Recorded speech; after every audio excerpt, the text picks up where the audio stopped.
Greetings, detectives. Mrs. McKay here, and let's go ahead and do our last clue for case 7. Clue 7-4 says, I can solve real-world problems using the maximum and minimum values. You can see once again that we're just using some pages from your student assignment book, so go ahead and write the learning target at the top of the page where I have it written. You do the same thing. And let's just go ahead and quickly review that what we have done is we have learned how to graph linear inequalities. We've learned how to graph more than one linear inequality and look for where there is a solution region, so where the different inequalities overlap. We look for that shaded area. We can do it for more than 2 inequalities. We can do 3 inequalities. We can even do 4 or 5 inequalities. We're looking for the area where they overlap.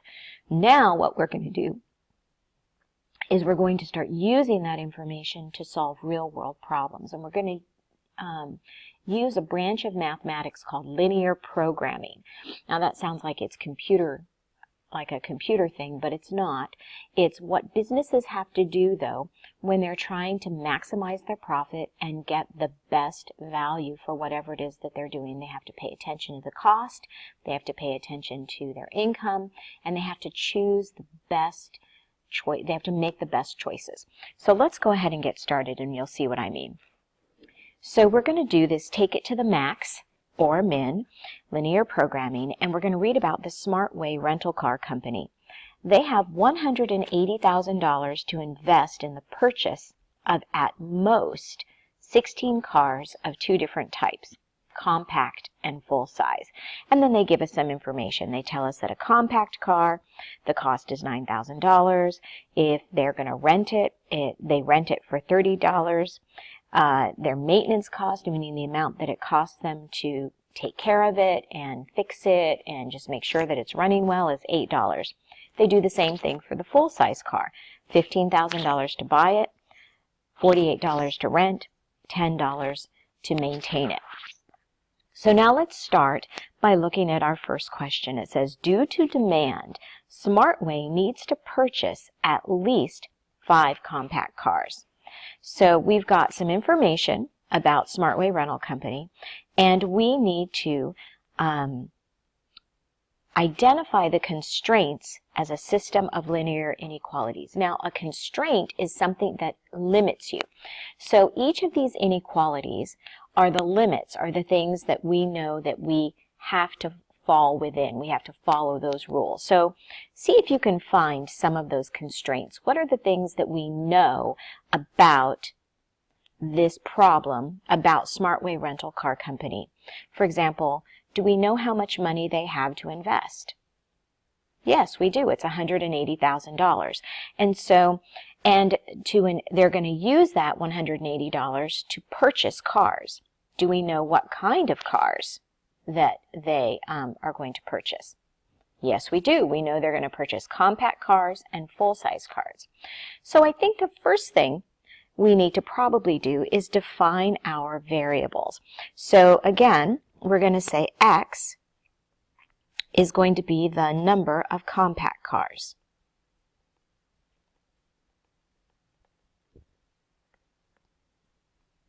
And Y then will be the number of full-size cars.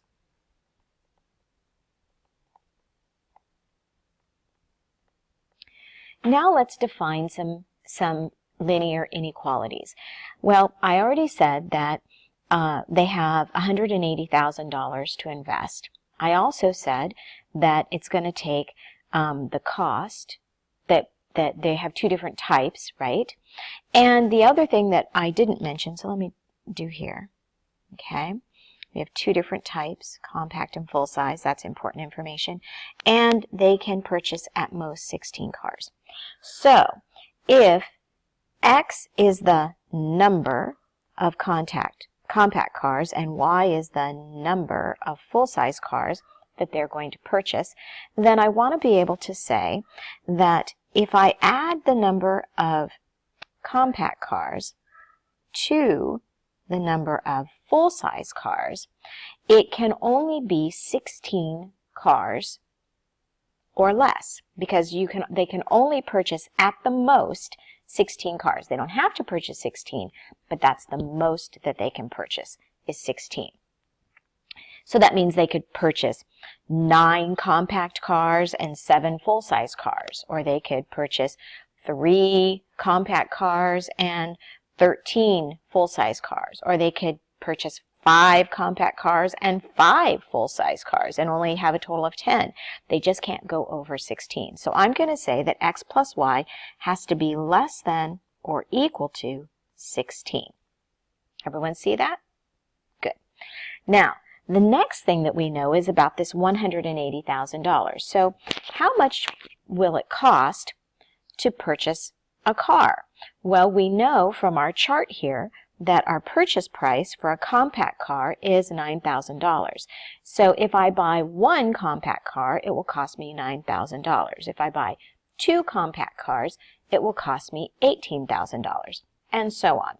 So could I write it like this? Could I say $9,000 times the number of compact cars is going to give me the price or the total amount that it's going to cost me for compact cars.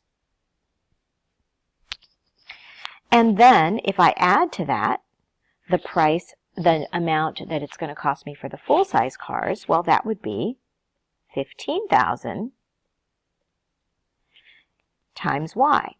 And if I add those two together, it can't be more than $180,000, can it? Because that's the amount of money they have to invest. So again, I'll say that that will be less than or equal to $180,000. So now I have 2 constraints. I have x plus y has to be less than or equal to 16, and 9,000x plus 15,000y has to be less than or equal to $180,000. But there's a new constraint. There's a new constraint that we need to consider, and that is that SmartWay needs to purchase at least 5 compact cars.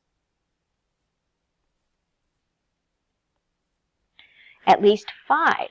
So that means that, now remember, x is the number of compact cars. So now we have to say that x is going to be at least 5. X has to be at least 5. Okay? So how do I write x has to be at least 5? Well, it has to be equal to or greater than 5. So the number of compact cars has to be greater than or equal to 5. Now, I could say the same thing about y, except y has no constraints in terms of we have to buy at least 1. We could buy 0. We could buy 0 full-size cars, the y. The only thing that we couldn't buy would be -3 full-size cars or -2 full-size cars. So we do have to write a little bit of a constraint. We have to say that y is going to be equal to or greater than 0. So now I have 4 inequalities. X plus y is less than or equal to 16. 9,000x plus 15,000y is less than or equal to 180,000. X is greater than or equal to 5, and y is greater than or equal to 0. Now we have our constraints, and it's time to graph them. So what I'd like you to do is I'd like you to go ahead and open up your Desmos and put in those 4 inequalities and get a graph. So do that now. Okay, now that you have your 4, hopefully you paused it and did this and typed in your 4 inequalities. And you can see I typed them in just the way that I have them written. X plus y is less than or equal to 16. 9,000x plus 15,000y is less than or equal to 180,000. X is greater than or equal to 5. Y is greater than or equal to 0. Now, you don't see them on the graph yet because I've hidden each of those, but I'll show them one at a time. But I also want you to see that I went into my settings and I labeled my x-axis as my compact cars, and I labeled my y-axis as my full-size cars. So I wanted you to see that as well. And you may have had to reduce, if you were using something from a previous one, just reduce everything, zoom in so that we're looking at these smaller numbers here. So let's go ahead and get started. Let's start by just showing x plus y is, so there's my first constraint. So now I know that x plus y has to be less than or equal to 16, so that's going to be everything below this solid line, which is my boundary, right? And then I put in my other one, which is 9,000x plus 15,000y is less than or equal to 180,000. So now you can see that everything below the purple. And now what we're looking at is we're looking at the place where they overlap, which is right here. Okay? But the next thing we need to do is we need to say that x is greater than or equal to 5. So I put that in. And now you can see that the orange is showing the x is greater than or equal to 5. So now we've limited our overlap to right here now. Okay? And it would actually go further down. And the last thing I put in is y is greater than or equal to 0. And that's going to go above the blue line. So now we have this shaded area. It's kind of a four-sided figure. Looks like a triangle with a little bump in the hypotenuse. And let's go ahead, now that we have that, go ahead and transfer that information to the graph on your paper. And then we'll take a look at our points. I have gone ahead and copied my lines in. I've labeled my lines. This is for problem B. Graph the solution set for the system of linear inequalities. Label all the points of this intersection of the boundary lines. That's the only thing I haven't done. So I've labeled all of my lines, my boundary lines. I've shaded in yellow the intersections, the places where they overlap. And now the next thing I have to do is find all of the intersection points for the boundary lines. So that means right here is a point, right here is a point, right here is a point, and right here is a point. And I want to label all of those points. I want to identify those points. So I'm going to start with this one up here, and that's going to be 5. X is 5, y is 9. And then I'm going to go down to this one, and this one is x is 10, y is 6.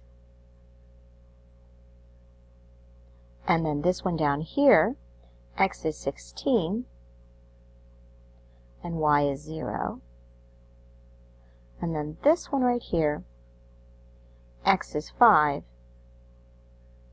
and y is 0. Okay, so those are all my points that I've just found. They're my intersection points. Now I can double check it on my Desmos by looking at it and making sure that I have the same ones. Here's 5, 0. Here's this one, oops, 5, 9, and this one, 10, 6, and this one, you can't see it, it's off the screen. It says 20, 0. Did I put that on there? And this one is 5, 0. Let me take a look again.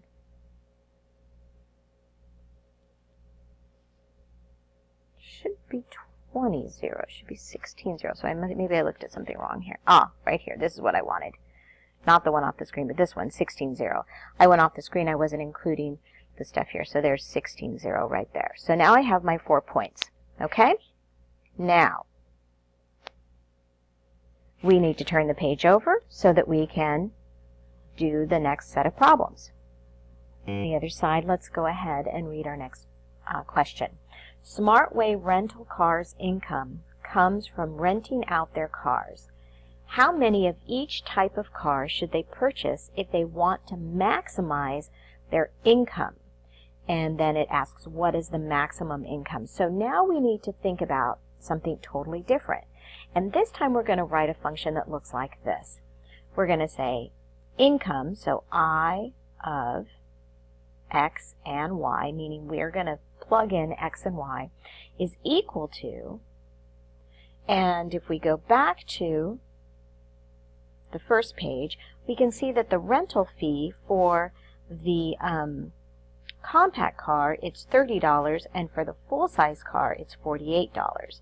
So if we say that we have X number of compact cars, then the amount of money that we make is 30X,